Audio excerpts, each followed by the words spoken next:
Good morning and welcome back to the Roadside Rescue YouTube channel. I'm Ernest, and today we've got a tune-up on a North Star, Cadillac North Star. Pretty sweet little Cadillac from the year 2000, so it's about 22 years old now.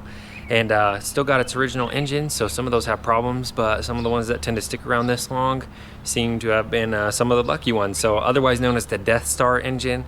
We're gonna go up there and do a tune-up on this, so we're gonna be careful looking at those plugs, kind of giving an overall look on this vehicle, getting it tuned up, and getting it, you know, on the road hopefully for a few more years, hopefully a lot more years. So thanks to everybody who watches these videos for the interactions, the thoughtful and great comments down below, and your subscription. It means a lot to me, and we'll get up here and see how this plays out.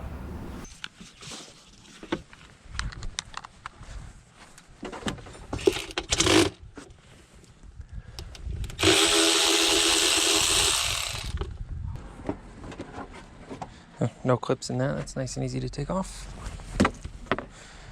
Probably don't even need to take it off, but we do need to get right here to get the spark plugs changed. So let's do that. Yeah, you always want to change spark plugs on a cool engine. If it's hot, you have a greater risk of stripping out the plugs with the threads.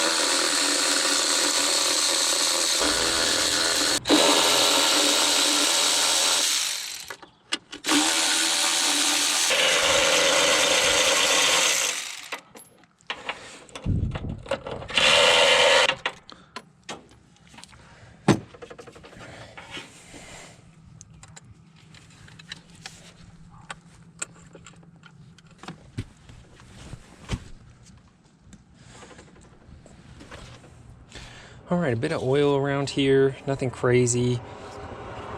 I'm gonna clean that up with some electric parts cleaner just because it's got a bit of oil on that connector there for the coil. And we've got new boots to service that. And doing it in the back's pretty simple as well. So get into it, do these spark plugs. Got new boots for them as well. We'll get silicone on those so they don't dry rot and help maintain that connection. And I've got a serpentine belt as well. We'll check out the status of that. It doesn't look too bad from the back side, but we'll look at the little ribs on the underside. The water pump belt actually looks like it's in great shape as well, so I'm suspecting that one's probably about as new as this water pump belt.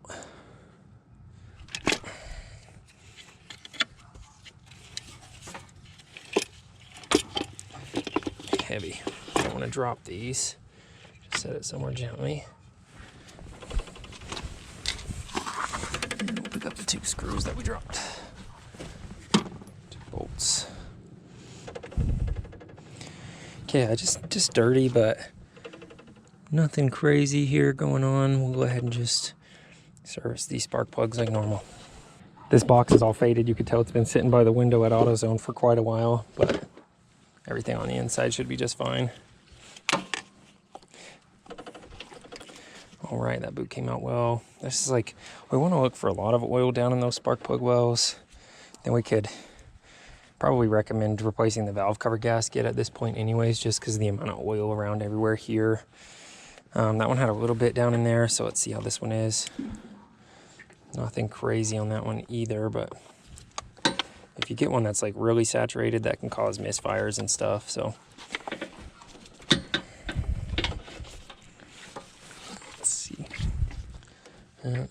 It's all okay. I'm probably gonna go ahead and recommend a valve cover gasket replacement at some point on this. But that's the look at those spark plugs. The back's the exact same way. It's a little bit tougher to get to them, but nothing crazy. Okay, loosen these by hand first. Oh, if I can. It's pretty tight. Want to be careful right here. See how it feels, not binding up, that's okay.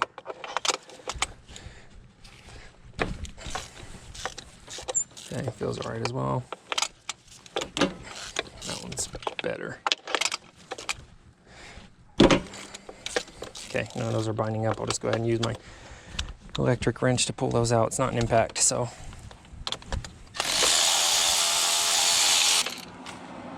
Yeah, there's quite a bit of oil down there.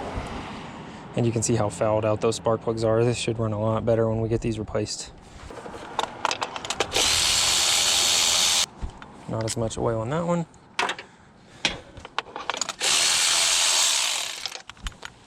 There's some oil.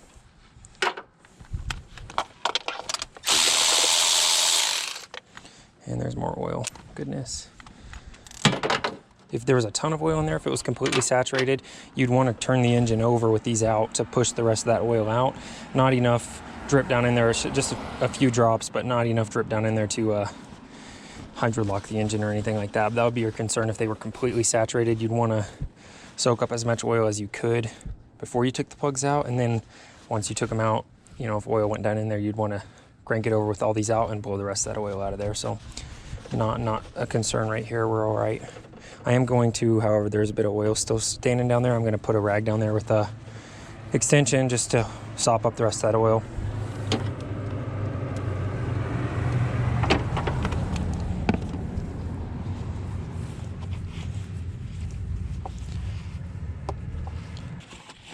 All right, we've got 4 pre-gapped spark plugs here. What you can do is check the gap or just compare them, make sure they all look the same. If they don't have any protectors on them like this one didn't, then I'll be a little bit more careful about checking the gap on those. So we'll do that. If they have a protector, I'm not usually worried about the gap getting off.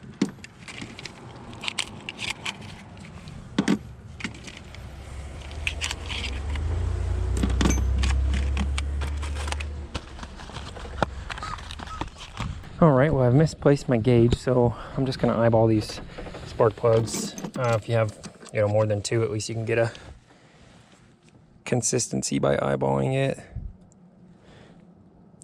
Those look all right, those look the same. Look about the same there as well. Okay, those all look real similar. Obviously you can't eyeball it perfectly, but I've gotta either get a new gauge or find my lost one apparently. So we'll go ahead and just install these new spark plugs. I don't use Loctite. Some people do.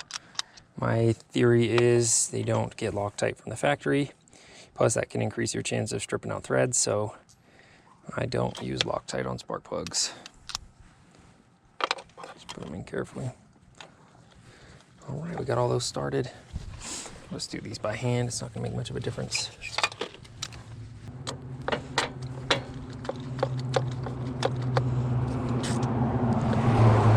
All right, get that crush washer down.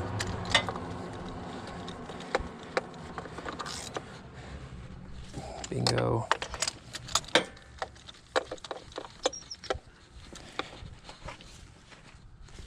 There we go. Go grab my silicone and we'll get those boots put in. All right, we got some silicone spray here. This will help prevent dry rotting, and if moisture gets in there, it'll help push that moisture away so it maintains a good connection.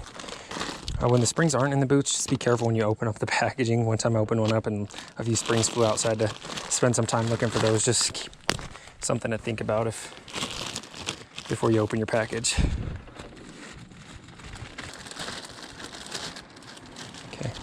I can drop the boots in first, so we're just gonna go ahead and spray the inside of them here and get some silicone in there.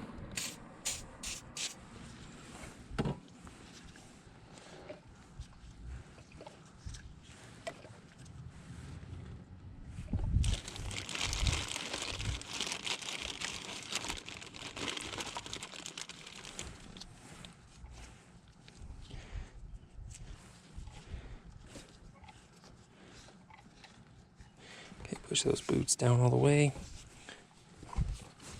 There we go, make sure the springs go all the way in.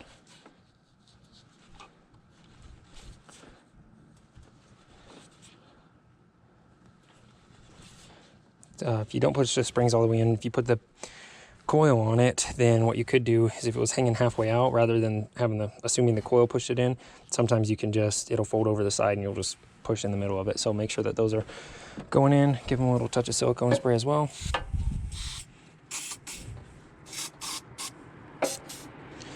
Perfect, and we'll go ahead and put that coil back on.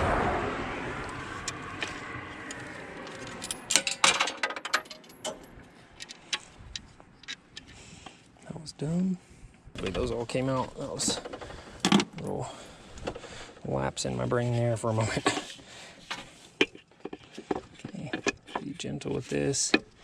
Don't want to shock it around too much. Okay, make sure all those are going in. And push down. Perfect. Let's tighten it down and clean up that connector.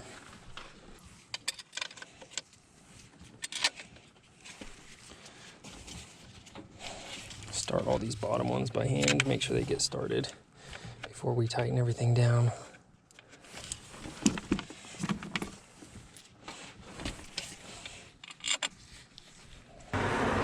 This is also a good place to use a magnetic socket when you're taking them out so you don't drop them. I dropped two and luckily they fell straight through, so.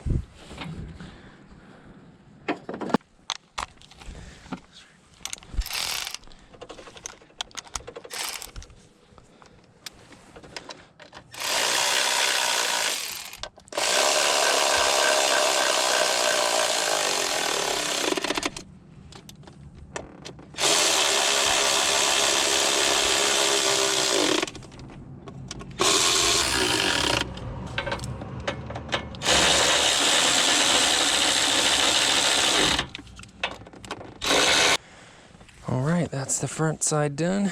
Clean up that connector. Do the same on the back. Alright, got some electric parts cleaner. You want to use that on this, you know, brake cleaner and stuff's real bad on those plastics. So anything electrical, you know, that the pins have coatings and stuff like that, brake cleaner can mess stuff up. So electric parts cleaner only on electric parts. Clean up this oil from those spark plugs I pulled out.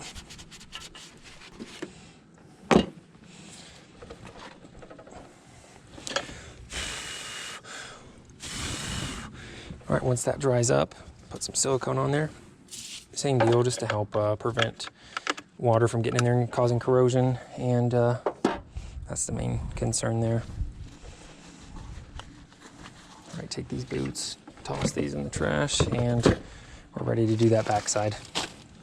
All right, so we got the go-ahead from the customer to replace the serpentine belt, even though it looks like it's in fairly good shape. He said, you know what, just go ahead and do it. It probably hasn't been replaced in a few years. So we're gonna do that. We're gonna do the spark plugs in the back, and we're gonna check out that cabin air filter if it's easily serviceable. And we'll go ahead and get started here on the back. I'll just update you when I get this taken apart. What I've got to do is remove a couple of 10mm bolts. There's a couple more bolts down there. Then I can remove this plate just like we did on the front. Pretty simple.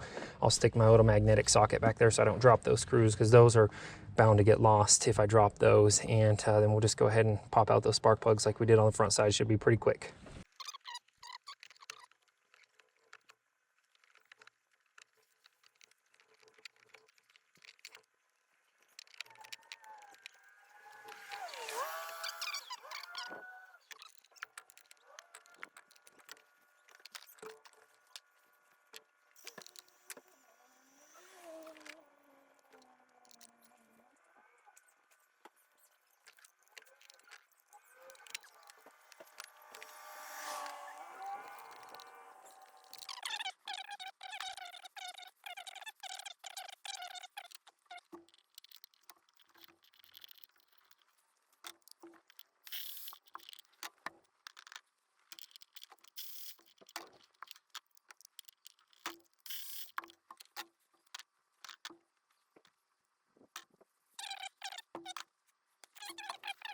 All right, we're gonna go ahead and do the ones in the back here. My other spark plug wrench or socket wouldn't reach because it's too long, so I'm using this one with a rubber insert. So each time I put a spark plug in, I'm just gonna make sure that that comes out. These are also a lot harder to get off the spark plug, especially when you're using like an extension to put it in. Looks like that one came out. We'll just make sure that rubber came with it. Yep. That's my concern here, is sometimes you pull it out, the rubber will stay behind and the boot won't go on. Or especially like here, I like to use ones that are connected, because when you're using an extension, you may just pull the extension out and then you have to fight to get that socket out of there. So these aren't my favorite to use, but on the back of these transverse engines, sometimes that's all that you can do.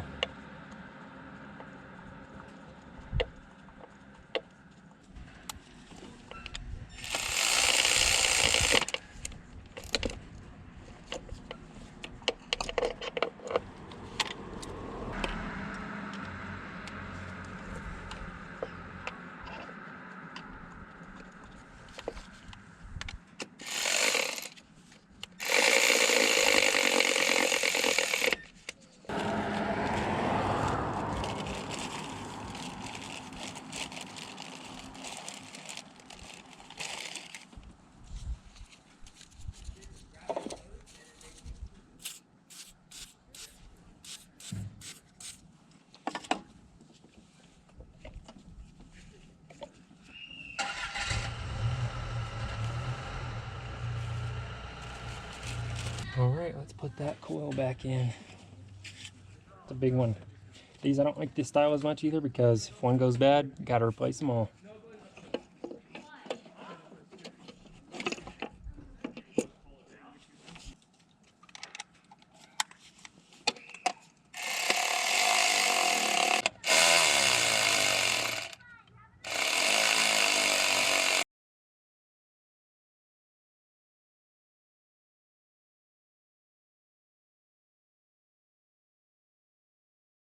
All right, there we go. Everything's back in place.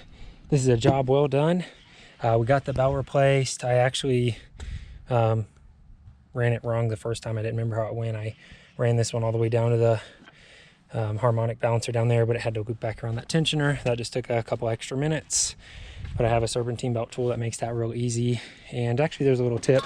When you're trying to run the belt all the way down at the bottom, when you're trying to run the belt all the way down at the bottom, this is like the little 3/8" drive handle, but the little knob on the end here, the little drive knob, has some space around it, you can see.